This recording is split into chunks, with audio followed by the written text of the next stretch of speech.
Hello everyone, সকলে কেমন আছো? আশা করি ভীষণ ভালো আছো। আমিও ভীষণ ভালো আছি, আরও বেশি ভালো থাকি ব্রাইডালের সময়গুলো ব্রাইডদের বাড়িতে গিয়ে তাদেরকে মনের মতো করে সাজানোর জন্য। আজকে কিন্তু চলে যাচ্ছি বাঁশদ্রোণী। আর বাঁশদ্রোণী যাওয়ার জন্য কিন্তু মেট্রো পথটাই সবথেকে সোজা বলে আমার মনে হলো। তাই মেট্রো করে দেন টোটো করে আজকে পৌঁছলাম আমার ব্রাইডের বাড়িতে।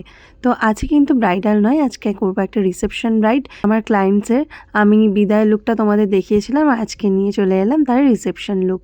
আর এখানে সমস্ত সেট আপ গুছিয়ে নিয়ে আমি আর আমার বোন চুপচাপ বসে আছি। ও হ্যাঁ, তোমাদের সঙ্গে তো আলাপ করানোই হয়নি, ও কিন্তু আমার হেল্পিং হ্যান্ড নয়, আমার বোন। আজকেও ফ্রি ছিল, আমিও বললাম চল তাহলে একটু ঘুরে আসি। তা বললো চল, তাই ওকে নিয়ে চলে এলাম। এই যে আমার ব্রাইড, যার জন্য আমাকে বেশিক্ষণ অপেক্ষা একেবারেই করতে হয়নি। তো দিদির মুখ থেকে শুনে নাও তোমরা যে দিদির কীরকম লুক পছন্দ।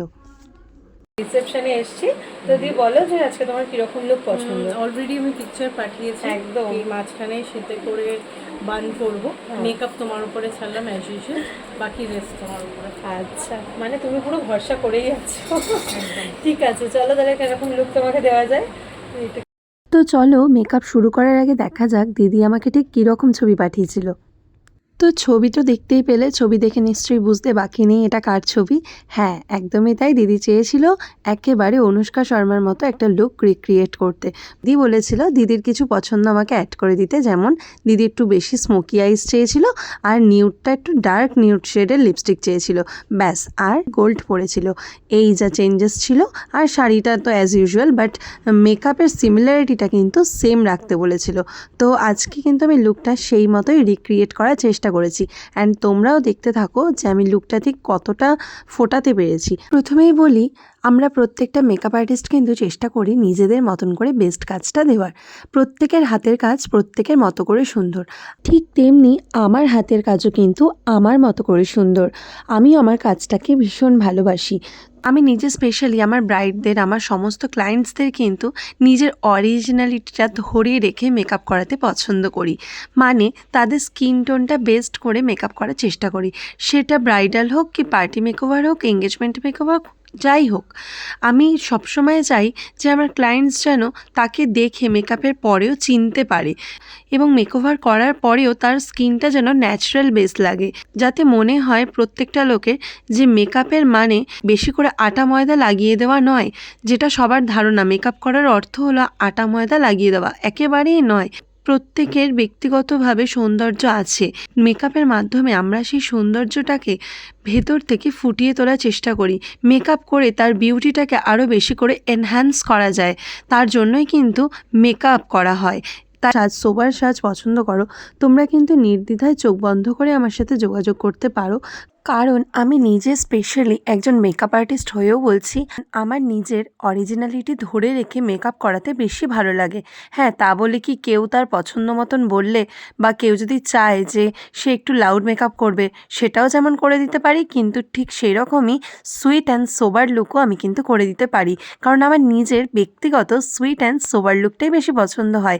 কারণ আমি মনে করি ব্রাইডকে আরও বেশি সুন্দর লাগে, বা যে কোনো ক্লায়েন্টসকেই আমার আরও বেশি সুন্দর লাগে তার নিজের বিউটিটার ওপর মেকআপ করে আরও বেশি করে ফুটিয়ে তোলার ব্যাপারটায়। বেশি করে মেকআপ লাগিয়ে চড়া মেকআপের ওপর সাজ ফুটিয়ে তুলতে আমি স্পেশালি নিজে পছন্দ করি না, বাট ক্লায়েন্টস পছন্দ করলে দ্যাটস ওকে, আমি কিন্তু করে দিই। আর তোমরা কিন্তু আমাকে জানাতে ভুলো না যে আমি কতটা ঠিকঠাক করে কাজ করতে পারছি, বা তোমাদের আমার কাজ ঠিক কতটা ভালো লাগছে, এটা কিন্তু একেবারেই আমাকে জানাতে ভুলো না। আমার কাজের কোনো ভুল হলে, বা আমার কাজে যদি কোনো খামতি থেকে থাকে, বা যদি আমার কাজটা তোমাদের ভালো লেগে থাকে, অবশ্যই কিন্তু জানাতে ভুলো না। কারণ তোমরা আমাকে আশীর্বাদ দাও বা আমার ভুলগুলোকে ঠিক করে দাও, যাই দাও না কেন, আমার কাছে কিন্তু সেটাই অনেক বড় প্রাপ্তি। তাই কমেন্ট সেকশনে তোমাদের মতামত আমার জন্য খুবই ইম্পর্টেন্ট। তাই প্লিজ তোমাদেরকে বলবো, যদি আমার মেকআপ তোমাদের ভালো লেগে থাকে তাহলে কিন্তু শেয়ার করতে একেবারেই ভুলো না। তোমাদের নিজেদের স্পেশাল দিনে এরকমভাবে সুন্দর করে সাজার জন্য কিন্তু আমাকে কন্ট্যাক্ট করতে একেবারেই ভুলো না। স্ক্রিনে আমার নাম্বার দিয়ে দেবো, তোমরা সেই নাম্বারে আমাকে যোগাযোগ করো, কল, হোয়াটসঅ্যাপ কল, যেটা তোমাদের সুবিধে হয় সেই মতো কিন্তু যোগাযোগ করতে পারো। আর হ্যাঁ, যারা একটু সিম্পল অ্যান্ড সোবার সাজতে চাও তোমরা কিন্তু আমার সাথে কন্ট্যাক্ট করতে পারো। আমি আমার 100% দিয়ে তোমাদের স্পেশাল দিনটা সুন্দর করে ফুটিয়ে তোলার কিন্তু চেষ্টা করব। তো তোমাদের সঙ্গে কথা বলতে আমার বরাবরই ভালো লাগে, আর এই কথা বলতে বলতে এখানে আমার লুকটা কিন্তু প্রায় হয়ে এসেছে। আর আবারও কিন্তু বলছি, তোমরা কিন্তু একেবারেই কমেন্ট সেকশানে তোমাদের মতামত না জানিয়ে কিন্তু যেও না। আর এখানে দিদির মুখ থেকেও কিন্তু শুনে নেব যে দিদির ঠিক কতটা ভালো লেগেছে। তো চলো আজকের মতন এখানেই টাটা, সকলে ভালো থেকো, সুস্থ থেকো। With me, baby, don't wanna fall again. This just hurt me. Just think about it, but you hold me like you don't wanna break. I need some space. Just think about it. কি বলো, তোমার finally dream look দেখে কেমন লাগছে? একদম যেমন চেয়েছিলাম এমনি দিয়েছো, থ্যাংক ইউ। মেকআপটা তোমার উপরে ছেড়েছিলাম আর মানে হেয়ারটা আমি ড্রিম লুক কি কমপ্লিট হয়েছে? তো চলো, ভালো লাগছে, তোমার সুন্দর লাগছে।